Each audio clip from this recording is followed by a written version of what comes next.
Halo teman-temanku, selamat pagi. Apa kabar? Mudah-mudahan semua sehat ya. Teman-teman, ini dini hari saya buat video ini. Baru saja saya menyaksikan pertandingan Timnas Indonesia U20 ketemu Panama U23. Saya dari dulu sejak tim ini menjadi U17 ya. Saya berpikir tentang kiper Timnas Indonesia ya, teman-teman. Jadi saya mengamati timnas Indonesia itu dari yang U16 sampai senior. Kiper yang ada itu bagus-bagus tapi belum sesuai untuk kelas internasional, teman-teman.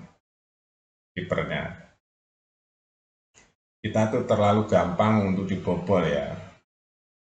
Kecuali Hernando ya. Hernando itu hebat, kiper Indonesia paling hebat ya Hernando ya.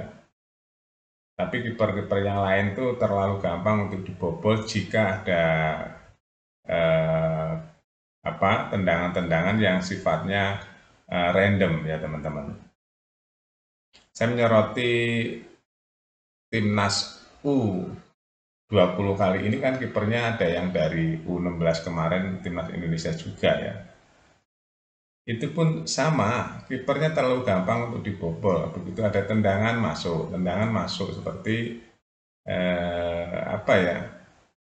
Ya masih standarnya biasa-biasa saja teman-teman. Kita ambil dua contoh pertandingan aja ya saat melawan Ukraina dan melawan Panama nih.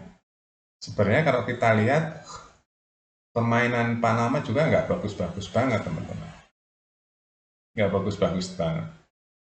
Nah ini tendangan-tendangan yang menjadi gol di Timnas Indonesia U20 ini ya karena kipernya tuh nggak bisa mengantisipasi eh, tendangan-tendangan yang sebenarnya bisa untuk di save.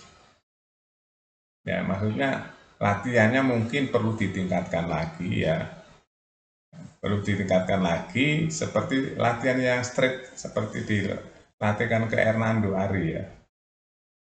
Kalau Hernando Ari itu kan levelnya sudah di atas rata-rata kiper Indonesia lah, Hernando Ari teman-teman. Ini kita harus memberikan apresiasi dan memberikan kritik membangun juga ya bagi timnas Indonesia. Kalau teman-teman lihat eh, wawancara beberapa wartawan olahraga saat supporter menonton di GBK yang senior ya, doorstop ya. Saat doorstop banyak penonton baik wanita dan pria. Diwawancara semuanya sebenarnya sudah mengapresiasi ya permainan timnas Indonesia di babak-babak awal itu bagus dan itu bisa dilanjutkan sebenarnya ke babak kedua. Sebenarnya itu timnas yang senior ya di GBK. Karena terjadi blunder-blunder ya, ini blunder banget ini yang terjadi di timnas senior ya, blunder banget teman-teman, blunder lah pokoknya.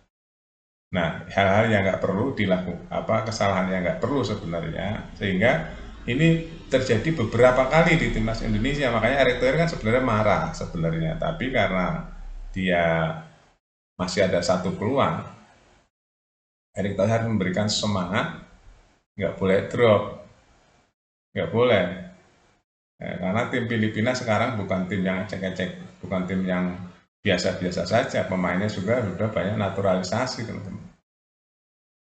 Kita waktu datang ke Filipina juga kesulitan untuk menang, akhirnya eh, Indonesia 1-1 saat itu. Itu pun masuknya di injury time, Indonesia masukkan bolanya. Ya, baru beberapa menit main Indonesia sudah kalah 1-0 waktu itu. Dengan kekuatan Filipina yang banyak naturalisasi itu. Hari ini Filipina ingin mengalahkan Indonesia juga. Walaupun tadi malam Filipina kalah dari Vietnam ya 3-2 atau 2-3. Nah, saya pikir timnas U20 juga sama nih. Ya. Jadi di saat Indonesia ketemu tim yang agak kuat, di situ agak-agak banyak blunder dan banyak tidak merubah strategi, terlihat sekali kehabisan strategi. Akhirnya kalah lagi, tadi malam kalahnya 4-0. Ya, Indonesia kalah 4-0. Ini ya pertama memang pelajaran ya di Telur Cup ini teman-teman, kalau kita masuk kelas-kelas dunia seperti itu ya. Ini harus ditingkatkan di mananya. Di mananya pertanyaan harus ditingkatkannya di mananya nih. Dan ini harus tim kepelatihan harus benar-benar manfaatkan ini untuk belajar ya, bukan untuk disalahkan sih enggak ya. Ini sekedar evaluasi ya. Bola ya seperti itu, teman-teman, ada kalah, ada menang, itu biasa. Tapi kan target kita sekarang untuk menjadi lolos ke Piala Dunia. Nah, jadi kita tahu kelas kita ada di mana nih hari ini. Coba kalau kita nggak tanding seperti ini sama kelas dunia, kan kita nggak tahu posisi kita ada di mana hari ini. Begitu kita tanding dengan kelas dunia, ternyata kita kalahnya lebih dari 1 terus. Pertama kalah 3-0, kedua kalah 4-0. Itu baru tim yang biasa, nanti ketemu tim Italia dan Jepang. Bayang nggak? Jadi kita tahu kan kelas kita ada di mana dan kita harus ngapain.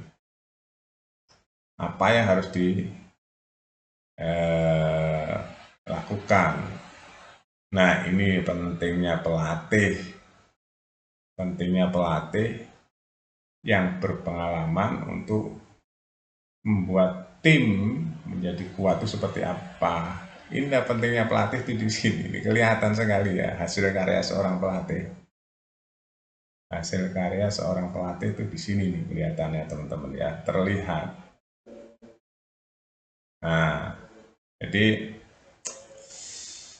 kita mau ngomong apa coba kalau sudah seperti ini 3-0, 4-0 kita kalah dengan mudah. Banyak hal ya.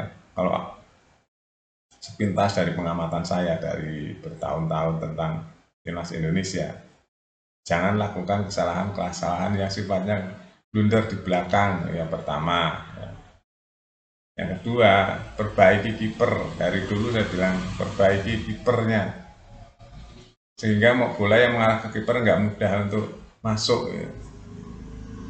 Perbaiki kipernya. Kan kita bisa lihat ya kiper-kiper yang hebat tuh, bola-bola masuknya sulit sekali, selalu kehalang. Nah, ini standar kipernya harus diperbaiki, cara latihannya. Cara latihan kiper tuh harus dibenahi. Gitu. Selain ya pemain-pemainnya juga harus di-upgrade cara latihannya. Semua itu hasil dari latihan ya teman-teman. Di lapangan tuh semua hasil dari latihan. Oke, itu saja teman-teman. Indonesia kalah lagi, kali ini kalahnya lebih tajam lagi ya melawan Panama 0-4. Kita akan tunggu lagi nanti melawan Italia dan melawan Jepang ya. Ya mudah-mudahan kita semakin baik ya, teman, kita harus positif dan semangat terus. Kita mengkritik boleh, tapi yang membangun memberikan semangat. Ya, memang adanya seperti itu ya, kita harus terima dan kita perbaiki ya. Kita dukung terus timnas Indonesia menjadi lebih baik. Sampai jumpa.